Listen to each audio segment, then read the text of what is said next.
The Saints kick off the regular season Monday night and need to get it started on a positive note if they want to make the playoffs. And what kind of reception will Adrian Peterson get in Minneapolis? We'll get a Vikings perspective.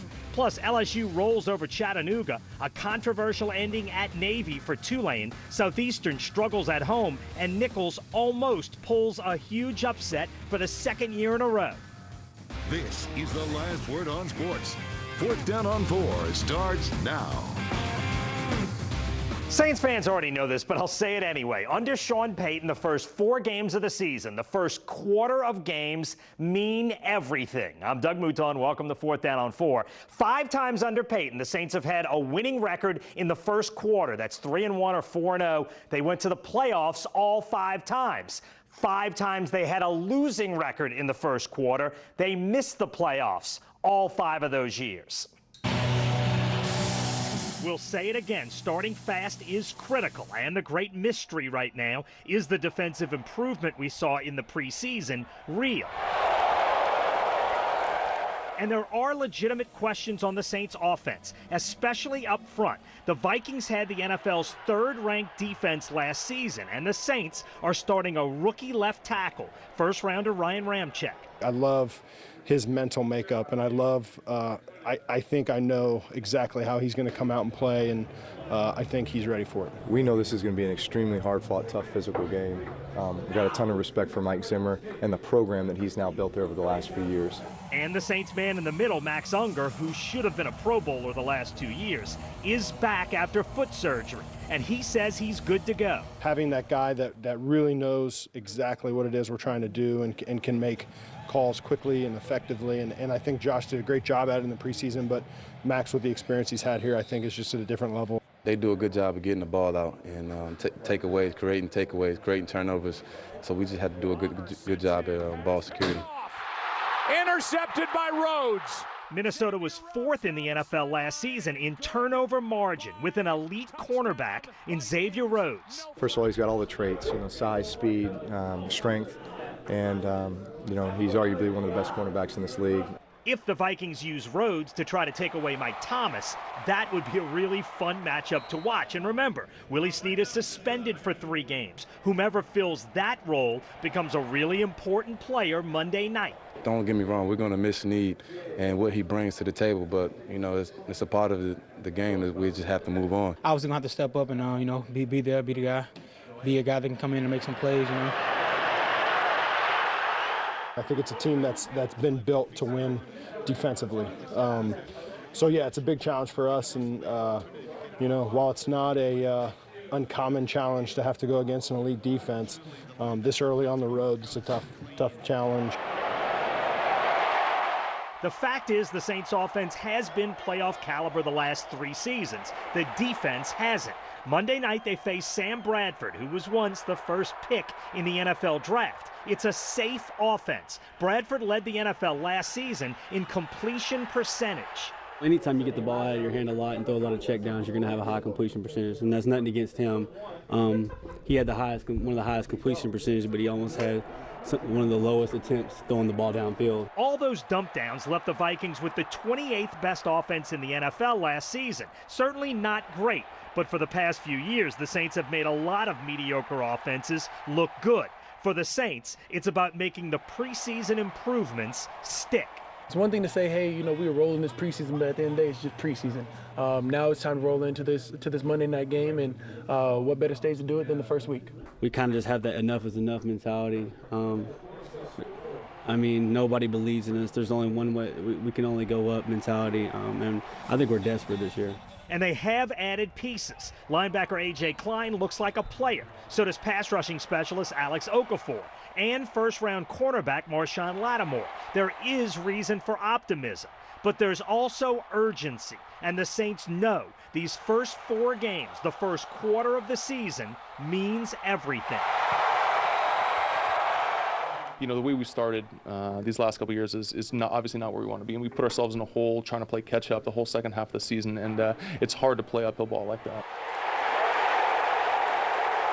For the Saints, it's been impossible. The simple solution: win Monday night. All right, I'm joined by our friend Christian Garrick, who's the sports director at WWL Radio. All right, first thing that the Minnesota does best is rush the passer and play defense. Are you concerned at all about a rookie left tackle, Ryan Ramczyk, starting, and a Viking team that was third in the NFL in defense? Absolutely. Okay, this is a real deal defense. I mean, this is one of the better defenses in the National Football League. In particular, it's Ryan Ramczyk. You saw him in his first game in the preseason. It took him a while to settle in. He did settle in, but this is a different stage with a different set of speed element to it when you consider from the preseason to the regular season. He's going to have his issues, but I don't expect them to just put him out on an island. They're going to have a lot of help for him in this scheme. So I think that if there's a coach equipped to handle this and an offense equipped to handle it, it's Sean Payton in this offense. They're not going to just leave him out there, throw him to the wolves, and he'll settle in. He'll be fine. On the other side of the ball, the Vikings were 28th in the NFL in total offense last year. And look, something about this offense just doesn't scare me a ton. It seems like they kept teams in the game last year, even when they were playing well. How confident are you in the Saints defense in this matchup? Very much. I've thought about this a lot over the last week and a half, and in particular what we've seen during the preseason games. They're faster on defense. They're a better tackling team. They can get after the passer. This is an improved defense. We get asked that all the time. I'm sure you do too. And the answer to that is yes, they are improved. Now, you got to go out there and do it on the field, but I like their chip on their shoulder as well. They kind of walk around feeling like, hey, we're tired of being the reason this team has been 7-9 for 3 straight years. I think you're going to see an improved defense. You'll see it on Monday night. To me, the biggest surprise on defense has been A.J. Klein. Now, granted, when the Saints went after him in free agency, he was their target. This is the guy they hoped he'd be. He has been a terrific havoc creator at a level that I didn't realize, and I have been extremely impressed with him. Who's been a guy on defense that you think can make a difference in this defense at the start of the season? Make a difference. That's a good. I think it's Alex Okafor. I think that you can see him. What have the Saints lacked in the last couple of years since they got rid of Junior Gillette? The complement to Cam Jordan. I think he and Ha'oli Kikaha are that complement. Not necessarily going to get, both of them going to get double-digit sacks, but between them, 6 apiece. That helps Cam Jordan's numbers. And I think Cam Jordan, I don't want to say breakout year because it'd be the wrong term, but I think he's primed for a monster year, Cam Jordan, just because the training camp he had, the shape he came into, the shape he's in currently. I think that this defense is going to be improved, but the player, I would say it's Cam. I mean, it would be Alex Okafor. Also, I think Marshawn Lattimore, they really hit on something with this game. I do too. They really hit on him. I am cautiously optimistic at the start of this season. I feel a lot better about this team than I did at the start of last season. They were 7-9. They could have easily turned around 3 or 4 games. I don't want to jump on a bandwagon too much because they don't look like a Super Bowl team at this point. But I definitely think this can be a playoff team with a couple of breaks. Agreed? Yeah, absolutely. The schedule is hard early but soft at the back end. So if they can somehow survive here, but more importantly, going back to March, April, June, May, June, I kind of had them at 7-9, 8-8. Sure. When I saw them in training camp and in 4 preseason games, I came off that stance and readjusted my take. I think this is very much looking like a 9-7, a 10-6 kind of team that can fight for a wild card berth. I agree completely. Christian Garrick, terrific job as always. And of course, the game in Minnesota is a huge homecoming for Adrian Peterson. The date has been circled on the calendar for months. The Saints opener is also Adrian Peterson's Minnesota reunion. For me, going back to Minnesota, I'm pretty excited about it. I'm just trying to keep myself calm until Monday night comes around. He's been getting asked about it for months by reporters, fans. He can't even escape it at home. I was talking to my wife about that last night, actually, and she was like, so babe, you know, how pumped up were you for Monday night? Some of the guys in the Saints locker room who have been around just as long as Peterson know what's at stake. Yeah, it's emotional. I mean, I can think about, obviously, those times where I played the Chargers, you know, and what that meant to me, so I can only imagine what this one means to him. For a guy to be there that long, you know, and not being able to stay there and retire, you know, I know that's something that's pretty big. Peterson says his tenure with the Vikings didn't end badly, so he expects a great reception by the fans Monday. Yeah, it's not really a lot of animosity, to be honest, because, you know, once I left after our exit meetings, we were on the same page. It was up in the air, you know, and I understood that, and they understood it from my end as well. So, you know, when I got that call, I wasn't surprised. Peterson talked to owners Ziggy Wilf and Mark Wilf. They expressed their thanks for what Peterson did for the organization and vice versa. He needed that closure. For me, it was just, okay, now, you know, finally have this new chapter that I can, you know, I can start. You know, so it was a great 10 years there, and just on something new and better. And different. AP has a new role now. Mark Ingram's established as the starter, and Alvin Kamara is also in the mix. But Peterson says he's not worried about not getting enough touches to make an impact against his former team. Heck, all he needs are a few plays.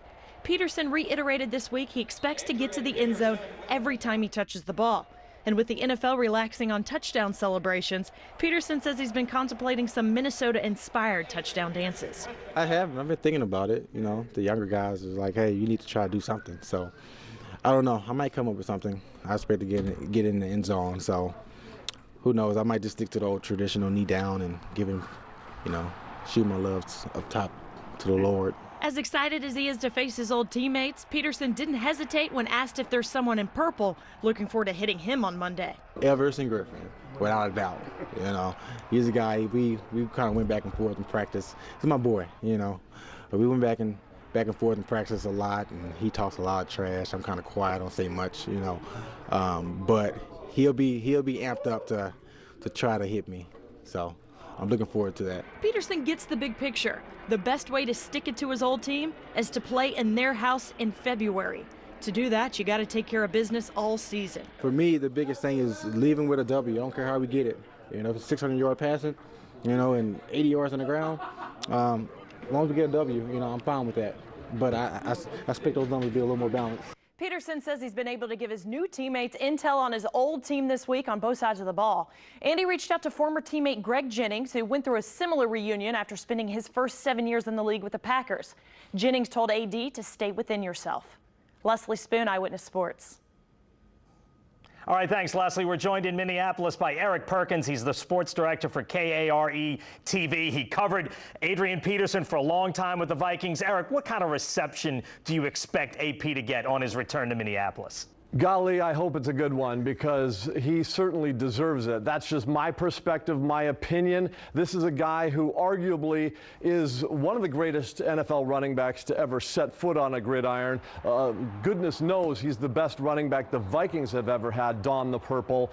He undoubtedly will be one of the greatest Vikings of all time. If Vikings fans can't embrace that and give the guy a warm welcome, keep in mind, he didn't want to necessarily get out of here like Kevin Love did back with the Timberwolves. I would hope that they give AP a warm reception. Randy Moss is going to be back in the building tomorrow night as well. There's going to be a lot of good, warm, fuzzy vibes going on at US Bank Stadium. I hope that projects towards AP as well.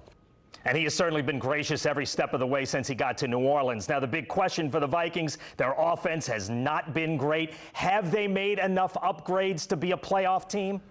I honestly don't know the answer to that question. The offensive line in the preseason, the little time that they were on the field, looked suspect at best. I'm not sure if the upgrades they've made on the offensive line in the trenches are enough. Some of the guys they have brought in, Riley Reif, Mike Remmers, have had some injury and bang-up situations. We have a rookie center, Pat Elflein. We lost Cordero Patterson to the Oakland Raiders. There are some weapons gone. Good news is Sam Bradford is in there. He's durable. He hopefully will get better protection. We do have more of a semblance of a complete running game with both Dalvin Cook and Latavius Murray. Kyle Rudolph is a Pro Bowler at tight end, or at least he should be. Stephon Diggs hopefully can be a deep threat this year. I would think that there might be enough weapons, but I don't know. It's all up to that offensive line, and hopefully they're offensive as opposed to offensive, if that makes sense. All right, thanks, Eric. The Saints and the Vikings kick off at 6:10 Monday night. We're back with more 4th Down on 4 in a minute. Coming up, Danny Etling continued his solid start in 2017 against Chattanooga Saturday night in Baton Rouge, but the Tigers do have areas that need improvement with a road trip to Mississippi State next weekend. And Willie Fritz wasn't happy with the officiating at the end of Tulane's game at Navy Saturday. What happened that kept the Green Wave from getting a chance to win it late? And later, Nichols and Southeastern may be going in different directions 2 games in. In his opening statement after beating Chattanooga, Ed Orgeron talked almost immediately about next Saturday night in Starkville. The Tigers are already looking ahead after cruising past Chattanooga. Among the positives in LSU's dominant win over the Mocs, Danny Etling looks significantly more nimble. Ed Orgeron said he was, quote, very good. Man, he seems like a different player to me this year. He does. He did a lot of work this summer. He's confident in the pocket. He can do some things. Yeah, Danny had a great game. He didn't force anything, and I thought he made smart decisions the whole game. Edling hit big plays. 5 passes went for more than 25 yards to 4 different receivers. Edling has evolved into a very good play-action quarterback. I think our offensive line is doing a great job of making it look and sound like run. The guys are biting up. Danny's hiding the ball very well, and he's hitting it on the money. I think our receivers, the thing that's lost there, our receivers are running a lot better routes this year. There's some guys that we've been really hoping to come along and really been pushing them to come along, and they had a great night tonight. Defensively, it was not a perfect outing. Chattanooga got twice as many first downs as Brigham Young. You know, what we showed tonight, you know, obviously we got the win, you know, I'm thankful for that, but I don't feel like we played 60 minutes, you know, worth of LSU defense. Clearly not satisfied, but LSU has given up 1 touchdown in 2 games. And from Ed Orgeron's standpoint, the brightest of the bright spots so far this season, LSU has not turned the ball over, and they've now taken it away 3 times. We have preached all camp about turnovers and winning the turnover margin. Tonight we were +2, so we're +3 for the season. We studied some other teams like Washington that were +18, and guys that were +12 that were in the college football playoffs. And to where this team wants to get, we need to be better in our turnover ratio, and right now we're off to a good start. For the SEC opener Saturday, LSU should get pass rushing demon Arden Key back. That would make a very good defense better. But LSU must find someone who can kick field goals. I don't know, maybe Arden can come back next week and kick a field goal. 2 games in, all smiles, but Ed Orgeron knows a real test is coming in Starkville. And the Green Wave lost their conference opener on the road at Navy Saturday, and Tulane lost starting quarterback Jonathan Banks to an undisclosed injury in the second quarter. The game came down to a series of baffling plays at the end, as Leslie Spoon reports. But I don't care what you do. Here, you punt it. With 2:10 to play in the ball game, Navy leading 23-21, the midshipmen decided to punt it on 4th and 6. But Tulane was flagged for too many men on the field. And with the timeout, we weren't quite sure if it was a long one or a short one. We didn't get a communication on that as well, but should have just kept the defense out there. Willie Fritz wasn't happy the officials didn't allow Tulane time to match Navy's personnel and thought there was an illegal procedure with a guy in motion which should have offset the penalties. Then more confusion. At first, Navy's head coach declined the penalty, which would have given Tulane the ball inside their own 5-yard line. I don't know, it took forever. They accepted it, and so for us to have the ball there, and then all of a sudden they changed it, and they couldn't spot it and mark it. Navy was somehow given the opportunity to change their mind. They then accepted the penalty, which gave them a 4th and 1. They went for it, converted, and ran the clock out from there. And the push from his line, he's got it. We would have liked to have had an opportunity to, see if we can go 80 yards in 2 minutes rather than, giving up the first time in the game being over. It's just frustrating not to have the ball in my hands at the last play, to try to win for my team. Fritz says he reported what he believes to be miscues to the league office. And the competition only gets tougher. Tulane travels to Oklahoma next Saturday. The Sooners, of course, with a ton of momentum after upsetting Ohio State last night. Leslie Spoon, 4th Down on 4. Still ahead, Nichols almost did it again, nearly pulling off an early season upset of a major college football team. We'll show you just how close they came to winning at College Station. And a tough start to the season for the Southeastern Lions, who are now winless through the first 2 games of the season.